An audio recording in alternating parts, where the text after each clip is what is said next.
сказала кошмар! Боже мой, Маша! Блядь. Ужас, ужас. Opisyal na nagsimula ang sukdulang paghihiganti at ang kabisera ng Rusya, Moscow, ay nasusunog. Kamakailan, si Putin ay nagsagawa ng matinding krimen sa digmaan sa pagbomba ng inosenteng sibilyan sa loob ng 48 oras sa Ukraine. Isa ito sa pinakamalalaking pag-atake na inilungsad ng Rusya mula nang magsimula ang digmaan. Pero may isang bagay na nakalimutan niya. Taong 2026 na ngayon, hindi 2022. Napakalaki at hindi pa nangyari noon ang ganti ng Ukraine. Tinamaan ng Ukraine ang Moscow gamit ang isang napakalaking pag-atake na hindi pa naranasan ng kabisera mula pa noong ikalawang digmaang pandaigdig. Mahigit 1,000 drone na pang-atake ang lubusang dinaig ang mga sistemang panlaban sa himpapawid ni Putin. Ginawang isang ganap na war zone ang dati hindi matitinag na kabisera niya. Ang takot na elite ng Moscow ay pinapanood ang militar nilang aksidenteng pinasabog ang sarili nilang mga apartment dahil sa matinding takot. Opisyal na pumasok ang digmaan sa loob ng Russia. Ang mga gaso ay siya na ngayong hinahabol at si Putin ang may kasalanan. Nagsimula ang lahat ng ito sa kanyang pagkakamali, isang napakalaking pagkakamali na tatatak sa kasaysayan. Noong Mayo, 15 nagsagawa ang Russia ng malawakang pag-atake sa mga target ng Ukraine na pumatay ng hindi bababa sa 25 katao at sumugat ng daan-daan pa. Sa Kiev, Ukraine, tinarget ng Russia isang siyam na palapag na gusaling apartment para sa mga sibilyan. 24 ang namatay, kabilang ang 3 bata. Sila ay may edad na 12, 15 at 17. Hindi man lang nila naabot ang pagiging adulto. Mahigit 40 oras nang binobomba ng Russia ang mga lungsod at sibilyan ng Ukraine. Ngunit may isang bagay na nakalimutan ng Russia. May kakayahan na ang Ukraine na gumanti ng matindi at hindi na nila kailangan ng pahintulot mula Estados Unidos o Europa. Kaya nilang gumawa ng mga sandata sa loob ng kanilang bansa at magagamit nila ang mga iyon para tamaan ang alinmang lugar na gusto nila. Yan mismo ang ginawa ni Zelensky. Ilang oras matapos ang pag-atake ng Russia, inutusan na ni Zelensky ang kanyang mga puwersang pandepensa na maghanda para sa nararapat na tugon. At mahalagang punto yan dito, dahil siguradong magiging nararapat ang magiging tugon nila. Habang nagpaplano ang mga puwersang pandepensa ng tugon, talagang nalaman natin kung gaano kalagim ang dinanas ng Ukraine. Nagpakawala si Putin ng mahigit 3,000 attack drones, 1,000 at 300 aerial guided bombs, at 74 na missiles na nakatutok laban sa mga Ukrainians, mga sibilyang Ukrainian. Marami sa mga missile na ito ay tumama sa mga residential na gusali gaya ng nabanggit.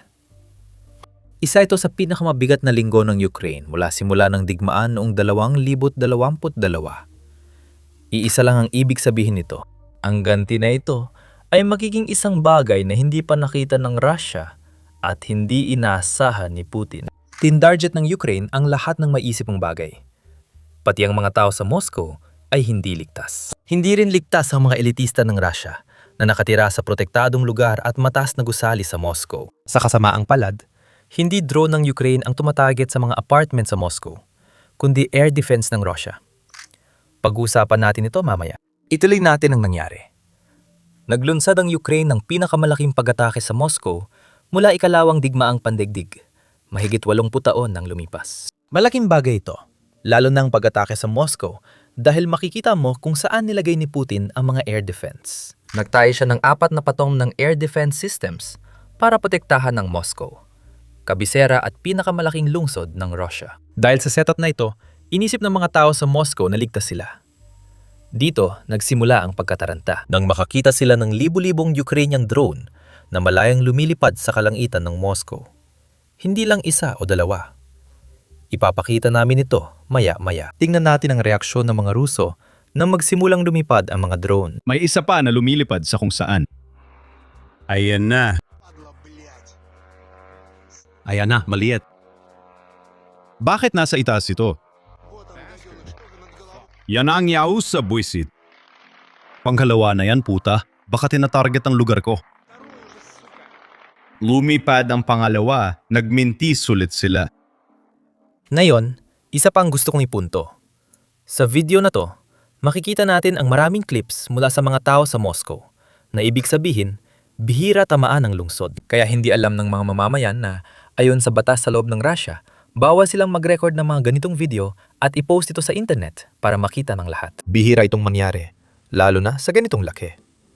Dahil sa takot ng mga tao, nagsimula silang mag-record at mag-post ng daan-daang, baka libo-libo pang video. Malaking tulong ito sa mga Ukrainyano dahil malalaman nila kung anong tinamaan, kung anong hindi, at mapapabuti pa nila ang mga susunod nilang pag-atake. Ngayon, pag-usapan natin kung ano talagang tinamaan nila. Ang pag-atake sa Moscow at buong Russia ay tumagal ng 48 oras. Iyon din ang tagal ng pag-atake ng Russia sa Ukraine. Hindi na ito pwedeng mas malinaw pa. Ito ay sinadya bilang direktang ganti at mensahe kay Putin mismo. Kinumpirma ng Russian Defense Ministry na nakabagsak sila ng mahigit 1,000 drone sa isang araw. Pakiramdam ko ay paulit-ulit ko na lang sinasabi ito. Pero hindi pa ito nangyari sa Russia. Simula na magsimula ang digmaan, 4 na taon nang nakalipas. Hindi pa kailanman gumamit ang Ukraine ng mahigit 1,000 drone. Pero kahapon, ginamit nila ito ayon sa kumpirmasyon ng Russia. Isipin mo, ilang drone pa kayang tumama kung mismong Russia nagsabi na kapagpabagsak sila ng 1,000 drone? Ayon sa puwersa ng Ukraine, sinabi nilang sistematikong winasak nila ang 46 mahalagang kagamitan militar at pandagat ng Russia sa pag-ataking ito. Ang pinakakinatatakutan ni Putin ay ang epekto nito sa mga mamamayang Ruso at iba pang residente sa Russia, lalo na sa mga elite na nakatira sa Moscow. Nagdurusa na sila dahil sa digmaan. Pero sa nakalipas na 24 na oras, may naranasan silang di nila akalaing posible. Ipaliwanag ko kung ano ang ibig kong sabihin. Sa screen, makikita ninyo ang drone na bumagsak malapit sa pinakamalaking paliparan sa Moscow, kung saan mga eroplano ay nasa likod lang ng apoy ng pagbagsak. Kaya halos nasa mismong paliparan ito. At dahil dyan, may mga kuha tayo mula sa loob ng paliparan kung saan makikita ninyong halos wala ng tao. Tahimik na tahimik talaga. Walang umaalis na eroplano, wala ring mga pasahero. Sarado na lahat ng check-in counters.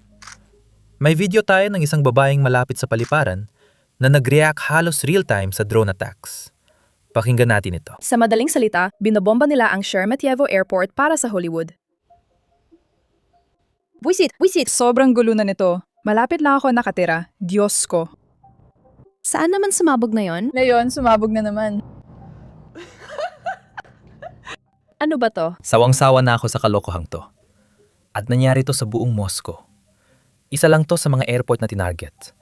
At duda akong tinarget talaga ng Ukraine ang airport na yon. Dito natin dapat tandaan na may GPS jamming na nangyayari sa Rusya nitong mga nakaraang taon. Hindi makakapapaglagi ng address o makakapunta ang mga tao sa gusto nila dahil hindi gumagana ang GPS. Dahil dito, nakita natin ang mga Ruso at bisita sa Russia na papaiyak dahil naliligaw sila sa lungsod. Dahil sa lahat ng mga jamming na yan, GPS jamming at drone jamming, minsan nawawalan ng kontrol ang mga drone. At basta na lang bumabagsak kung saan-saan. Bigla na lang silang bumabagsak mula langit at nadudulot ng sunog sa paliparan, gaya ng nakita natin kanina. Ngayon, nangyayari ito sa buong Rusya at mapapanood natin ito sa video ng isang babaeng Ruso na naglalakad. Panurin natin. Sobrang nagulat ako.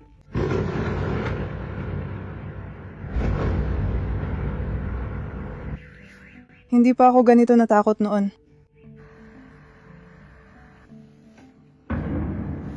Well, hindi naman lahat talaga. Mukhang lahat ay nag-iimpake at umalis. Kung titingin ka, makikita mong lahat ay palabas na ng pinto. Pupunta na kami sa kotse at alis dito. Lahat ay nakatayo at magtatago sa hagdanan. At kung hindi pa sapat ang lahat ng ito, nagkataon pang pinaputukan ng mga depensang panghimpapawid ng Rusya ang sarili nilang mga gusali ng apartment. At hindi ko ito gawa-gawa lang. May video kami nito. Bukod pa rito, may mga Russian na nagpatunay na nakita nilang bumagsak o tumama sa apartment building ang mga misil ng depensang panghimpapawid ng Rusya. Hindi ako sigurado, kaya tingnan nyo na lang at sabihin sa komento. Panorin muna natin ang pag-atake. Buisit!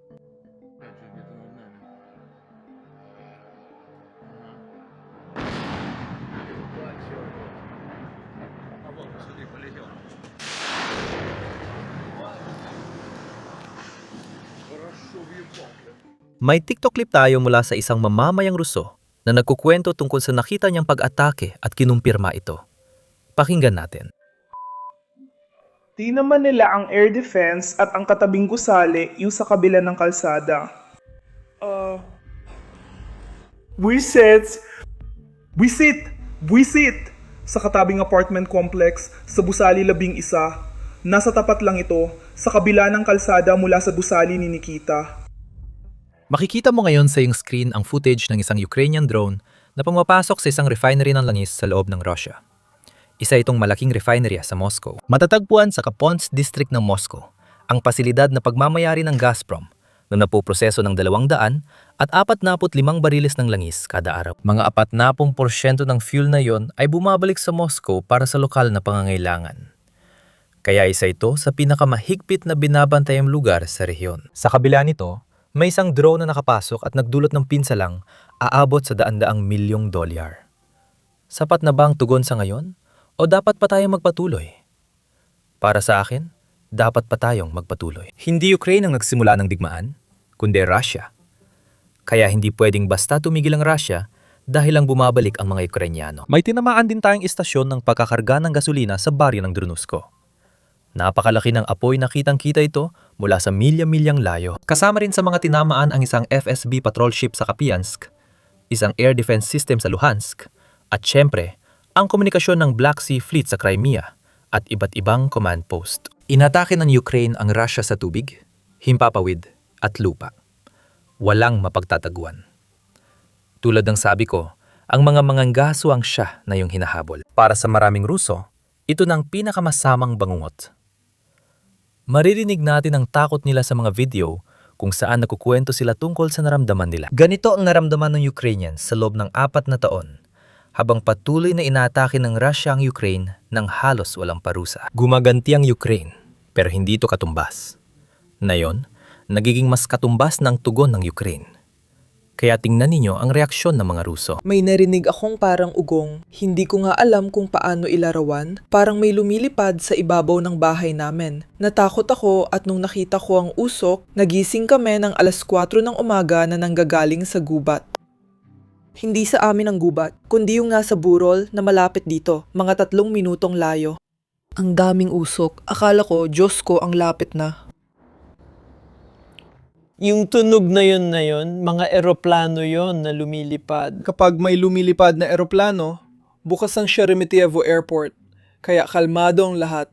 Mas gusto ko pang maingay sila kaysa sa kahit ano pa. Basta parang may ugong na ganun, tapos biglang may mga pagsabog. Nanginginig talaga ako, nakatakip ako ng kumot, nakabihis na ako, ganun ako. Sobrang lamig ng hangin, hanggang buto ang ginaw. Nandun si Umi, Valera. Hindi ko mapakali ang sarili ko. Naglabas ng pahayag ang komandante ng drone ng Ukraine matapos ang buong operasyon. Simple lang ang sinabi niya at sigurado akong pag-iisipan ito ng mga Ruso. Hindi natutulog ang Moscow. At bukod pa doon, hindi ako 100% sigurado. Yan ang ibig kong sabihin. Pero sa tingin ko, drone yon. Ang mensahe ay nakasulat sa pakpak ng drone na posibleng papasok sa Russia o teritoryong okupado ng Russia. Kaya matatanggap ng mga Ruso ang mensaheng ito ng personal. Kanselado na ang isang panig na karapatang mamuhay ng payapa.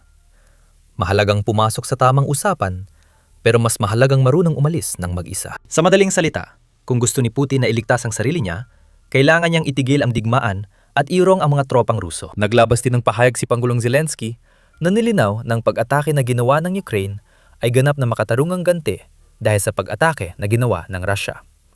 Panurin ninyo. Makatarungan ang aming tugon sa pagpapahaba ng Russia ng digmaan at pag-atake sa aming mga lungsod at komunidad. Ngayong umabot na sa rehiyon ng Moscow, ang long-range na parusa ng Ukraine, malinaw naming sinasabi sa mga Ruso na panahon ng tapusin ng kanilang estado ang digmaan. Patuloy ang trabaho ng drone at missile makers ng Ukraine.